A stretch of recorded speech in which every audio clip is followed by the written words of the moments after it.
Sun Tzu, not war, but cost. For most people, Sun Tzu means war. Strategy quotes, LinkedIn posts, know your enemy captions. Let's be honest. Most of the people sharing him haven't even read him. And most of those who have read him misunderstood him. Sun Tzu wasn't obsessed with victory. He wasn't chasing glory. He wasn't some mystical psychologist of manipulation. He had one question in mind. What will this war cost us? And that was the real issue, not the enemy. The Bill people think states collapse because of enemies. Sun Tzu saw something else. States don't collapse because of the enemy. They collapse because of their own spending. The most dangerous thing isn't the army in front of you. It's the bill that lands on the table after the war. That's where his genius lies. He wasn't staring at the battlefield. He was looking at the treasury. The world. He lived in his world wasn't romantic. China was fractured. Kingdoms were tearing each other apart. Armies were expanding. Taxes were rising. Fields were left empty. Every campaign was a loan taken out against the future, and most states couldn't repay it.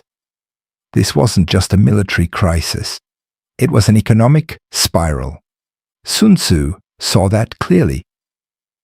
What is the art of war, really? Most people treat the book as a guide to winning. It isn't. It's a guide to avoiding bankruptcy. When he says, the supreme art of war is to subdue the enemy without fighting, he isn't being mystical.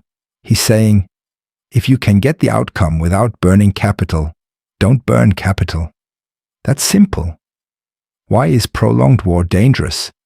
Because costs compound. Why does distance matter?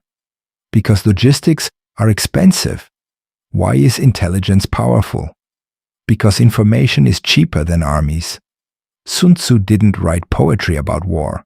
He drafted its balance sheet, the real threat. Most rulers believed the enemy's army was the threat. Sun Tzu understood something sharper. A poorly calculated war weakens a state even if it wins. Victory means nothing if the treasury is empty. You can replace soldiers. You can't easily rebuild a collapsed economy. States don't fail because they lose battles. They fail because they drain the capital that keeps them functioning. The modern world.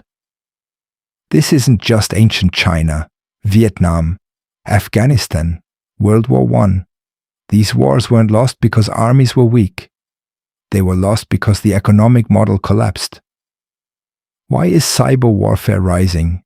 Because it's cheaper. Why are sanctions preferred? Because they're cheaper than tanks. Why proxy wars?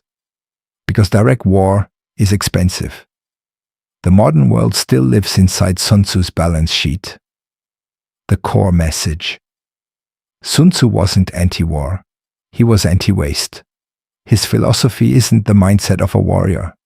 It's closer to the mindset of an accountant with cold clarity.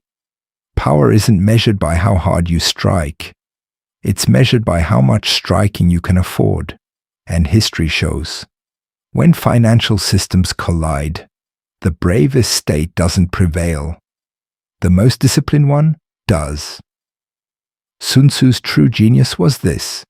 He never separated economics from power. He saw war for what it really is, the most expensive policy decision a state can make. A ruler who miscalculates its cost signs his own death warrant. And that hasn't changed in 2,500 years.